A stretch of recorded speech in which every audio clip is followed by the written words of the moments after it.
நீ சொல்லலாம் இந்த வார்த்தை. வேறு யாராவது உலகத்திலே இருப்பவர்கள் சொன்னாலும் நான் ஏற்றுக்கொள்வேன்.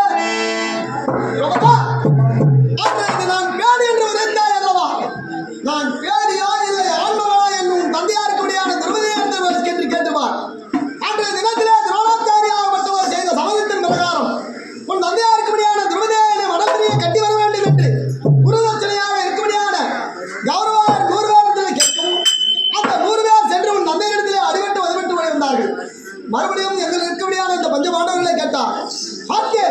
என் அண்ணனா இருக்கும்படியான வீமாட்சி மட்டும் துணை கொண்டு நானும் என் அண்ணனா இருக்கும்படியான 20 ரூபாய்க்கான சென்று நாட்டிலே சென்று தந்தையா இருக்கும்படியான அந்த துருவதையான மடல் விரிய கட்டி கொண்டு வந்து என் குருவா இருக்கும்படியான துரோணாச்சாரி காலிலே விழச் செய்தவன் இவன். அப்ப தெரியாடி நான் பேடின்னு என்னை போய் நீ சொல்றிய பேடின்னு. அது மட்டுமா அவனை 56 தேச ராஜாக்கள் அத்தனமானவரோடு சூழ்ந்தார்களே உன்னுடைய சுயவர மண்டபம்.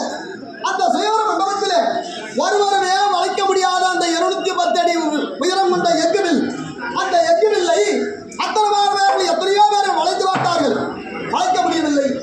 ஆனால் அந்த எஃகுவில்லை வளைத்து உன்னை நான் மாலை சூட்டினேன். அப்போ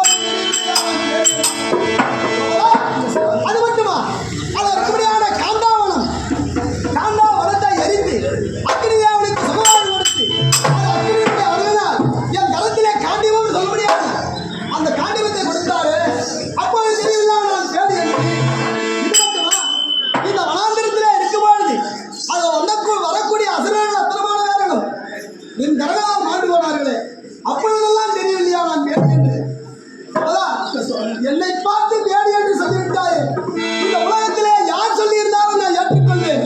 ஆனால் நீ சொல்லுகிறாயே நான் பேடியா?